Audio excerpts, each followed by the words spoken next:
Let's get the next one and last one.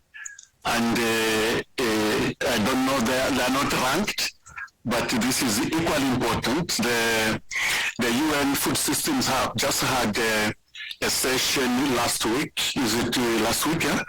Of youth, and this is about nurturing professional future leadership on food systems. And there was a very successful, over 16 countries, over close to 40 youth came together. And we have in our midst here, Dina Kasa was actually in this session together with the fellow youth who is with us, and she's going to make an intervention. She herself is actually a researcher working with the Ethiopian Public Health Institute, and actually also, as I said, representing the youth in this forum. So, Dina, the floor is yours. I think I'm too short to reach out for the mic. Okay, can you hear me? Okay. Dear National Convenors. I am Dina.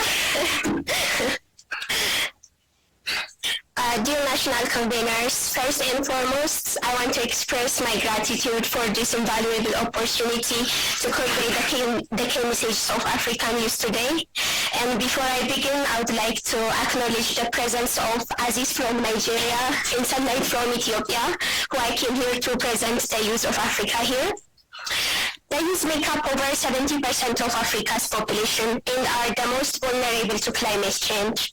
Whereas agriculture is a great contributor to many African countries' economies, there is low youth engagement in agriculture due to low remuneration, lack of capital, land, and instability of the sector. It's a vital note that innovative solution by the youth can transform the agri-food system to create sustainable and decent jobs and ultimately contribute to greater food security in their countries. Currently, some youths have taken the initiative, whether individually or through the youth-led organization, to influence government policies and programs to make agri-food systems more environmentally sustainable and sociable just by engaging in policy-making processes, extensive advocacy, and grassroots actions.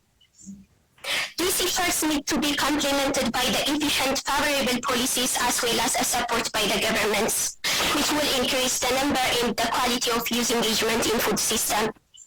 We note the efforts put in place by the United Nations Food System Coordination Hub to enhance the capacity of youth through the Global Food System Youth Leadership Program. This joint initiative with the German government is currently training over 100 youths from the global south countries to connect policy advocacy with grassroots actions to collectively shape a positive future of food. The recent workshop held in Ghana for young African leaders inspired them in negotiations, policy advocacy, strategic communication, and evidence-based decision-making. The outcome of this workshop was the co-creation of a community of practice, the sharpening of the leadership skills, and the development of transformative initiatives to transform the food system in their own countries. It is critical to recognize the unique value and fresh perspective that young leaders bring, which have a focus on future-oriented solutions to food system challenges. As a youth of Africa, we are following up on the food system initiatives in our continent, such as the Food System National Pathways and the Africa Common Position on Food Systems. From observation, we are yet to achieve the target states. We hereby call for ambitious and committed action to drive urgent food system transformation in Africa. As youths, we cannot do this alone, and as we call on each national convener to purposefully join and support us, specifically, we call for the following 4 actions. Number 1, allocation of resources to support youth-led projects to implement their innovative solution and scale up successful projects. Number 2, intergenerational knowledge exchange through capacity building programs to equip young leaders with the skills and knowledge needed to lead change within their communities and enhance their active participation in policy. For example, programs for the young data analysts and researchers to illuminate pathways to innovation and resilience in food systems that are productive but also sustainable and equitable for all.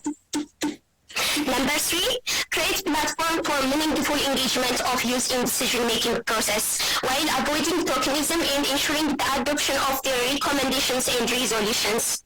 This includes the integration of young leaders with the planning, implementation, and evaluation phases of food system initiatives. This endeavor should also ensure that the rural users are not left behind. Number 4, establishment of the youth advisory boards and inclusion of the global food system youth leaders as a part of food system committees or technical working groups in their countries to effectively support the national convener. In conclusion, by harnessing the energy, creativity, and passion of young leaders, we can unlock new solutions, promote sustainable practices, and build a more equitable, resilient food system for future generations. We hereby invite our national conveners to serve as a license to amplify our voice, support our visibility, take into consideration of our recommendations. So we urge you today to take us along, do not leave us behind. We want to be a part of food system transformation. Thank you so much.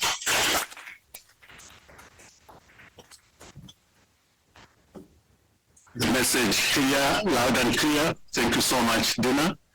And actually just to mention that she has a large constituency of youth behind her, and they are working, they are galvanizing, and a lot of we hope that they can connect with various other youths in different countries in terms of that effort, that energy that should be compelling and pushing all of us in terms of the change we have to make. And you can connect this to the presentations on foresight, because it's about the decisions we're making today for tomorrow, and the youth have to be part to that, today and tomorrow.